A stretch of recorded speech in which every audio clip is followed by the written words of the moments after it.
I've said before that freedom isn't free. No, of course, it costs $1.05. South Park taught us that. I guess it was Team America. It doesn't matter. Same team. The point is that if you want freedom, energy freedom is national freedom. It is personal freedom, and you can do it. It is actually cheaper than you might realize and entirely doable.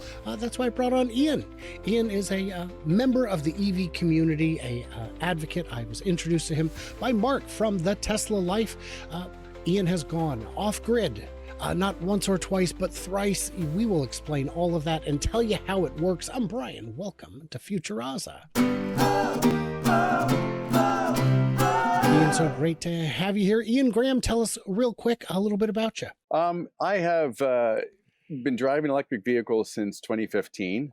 I kind of got rid of the oil and gas in 2007 when I went with a big 1-ton van and drove it on waste vegetable oil all over the place, including out east, Cape Breton, Canada, when gas in terms of Canadian dollars is $1.50 a liter. And my parents really were the ones who got me understanding the freedom, if you want to say, with an off-grid cabin. And they ran that cabin with waterfall hydro. And I've since upgraded that cabin to solar on top of the waterfall hydro, just because the power aspect of things. And interestingly enough, the solar, especially in the summer, produces way more than even the waterfall hydro. Our technology has completely changed. And then here I am in Mexico, and the property here I've taken completely off the grid. You can see I've got solar above me to protect me from the elements of the sun, the beautiful sun we have. I can see the whales in the bay and everything, but there's no electric bill here. In fact, last year I produced 7,000 kilowatts of excess power. So I've got more electricity than I kind of know what to do with. And then one last thing to this, in Kitchener, Ontario, where I live, my home is a 10 kilowatt solar array, and it is completely off gas. In fact, a little over a year and a half ago, I called the gas company and said, you can come get your gas meter. I no longer need it. I went to an air source heat pump. I have the solar, I have on-demand hot water, electric, and it is, without a doubt, it's awesome. And it's just, a lot of people don't look at this, but renewable energy, when you get involved with that, when you get involved with the electric cars, it's inflation proof. When you own your power and everything, and you invest in that, and that's the big word, is you invest into this, because you're not going to get your money back necessarily within a year. It's going to be a few years, but I'm not giving that money to a gas company. I'm not giving that money to an electric company, because I own my own, so to speak, power plants in my own company. And this is a huge aspect of inflation. Now, I understand not everyone's going to be able to just jump in and do this stuff, but I think there are a lot of people who do have that potential and that opportunity who are not making that choice, and they should be, because, as the time goes on, we got 25, 30-year warranty on the panels. And if it's taking that much power that gives back to me, I can't complain. I really have no complaints. And that's the thing is, if you have purchased your home, you know that one of the reasons you did it is as a hedge against inflation. I've seen people who said, well, I could buy a house. This is 20 years ago. I could buy a house for, $1,400 a month, but for $1,400 a month, I could rent a place that's just as nice with no down payment. And I say, right, but next year it's going to be $1,450, and the year after that it's going to be $1,500. And yes, while you're on the hook for repairs, I know a lot of people who purchased more than 10 years ago, some more than 20 years ago, who will be the first to admit they could never afford to buy their own house today, especially not with a tremendous down payment. I am in that boat. I could not afford to live where I do now. I could barely afford to rent in this town. So that is one of those things. And if you're able to do something where you can buy something once and own it for life, it's in many cases better, but you can crunch the numbers for yourself. I've said in presentations before, energy independence is freedom. It is, and that goes to the national level if you don't have to import oil and gas and other energy, but it also goes to the individual level. You can do it yourself. Now, when we say you're off grid there in Mexico, you have an electric car right there in your driveway. Hmm. Well, how do you Yep. charge it? Yeah. So I was charging it when I finally got down here January 6th. I was charging it just with 110 volts. And that's another thing. A lot of people don't, they make these ridiculous hypotheticals.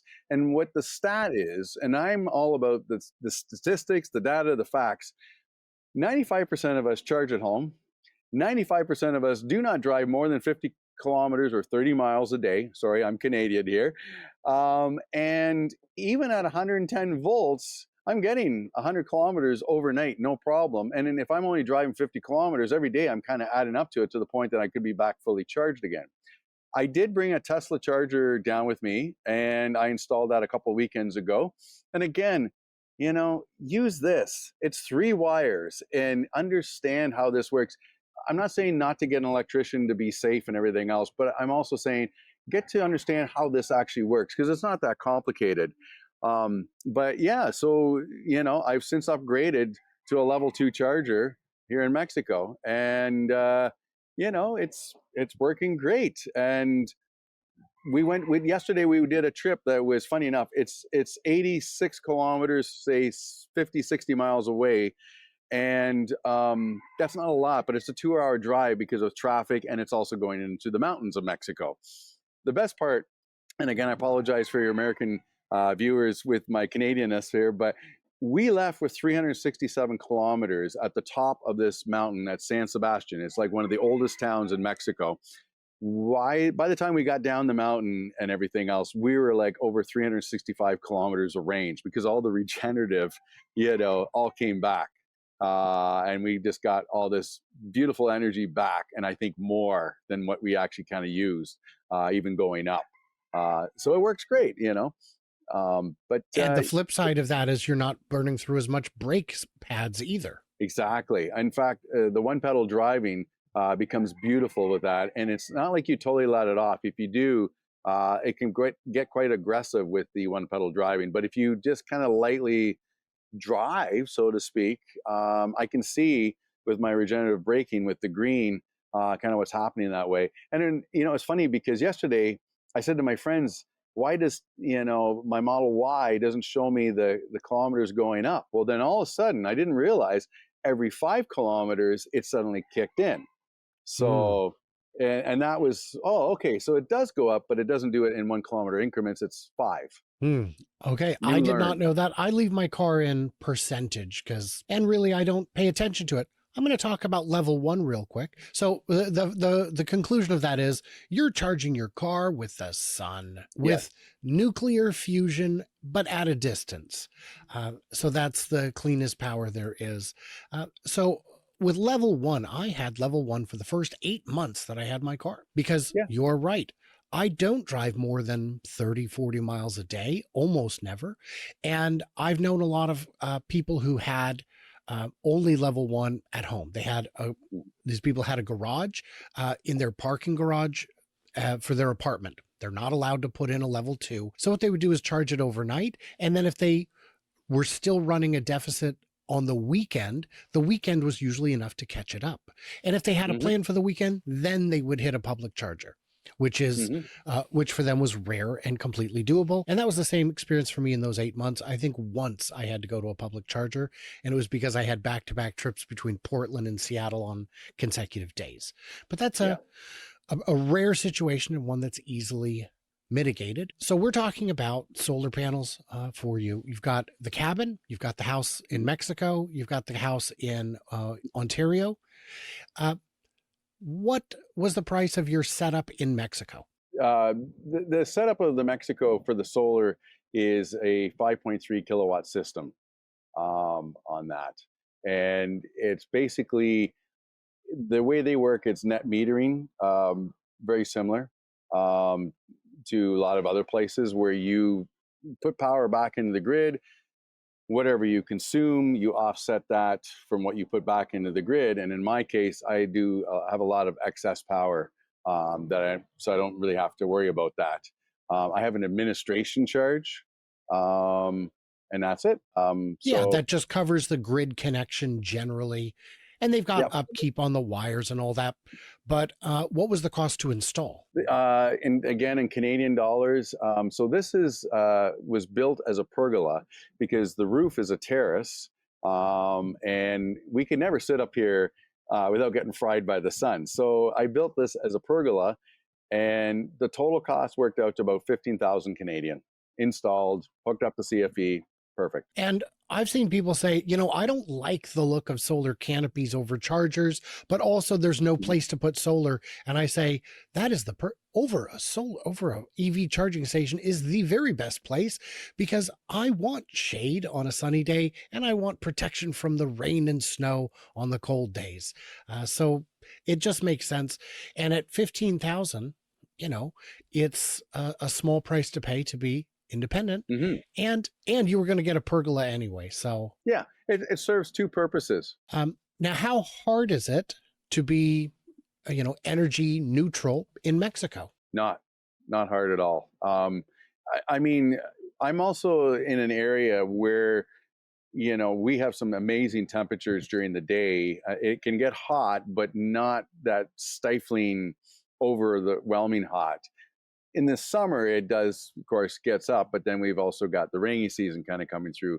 And nighttime can actually get kind of cool here, to the point you might want even a bit of a sweater.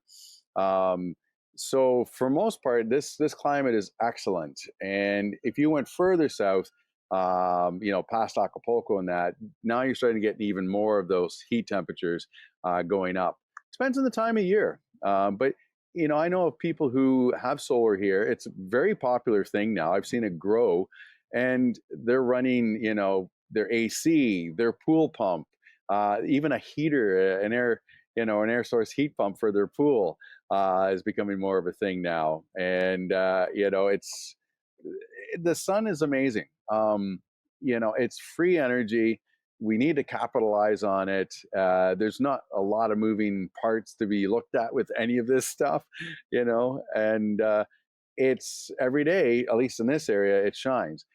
Now, when you get back in, northern states, Canada, and that, yeah, we got our winters and everything else. But a lot of people don't realize as well that come February, we might have shorter days with the sun, but our power is actually quite intense because of all the reflection from the snow.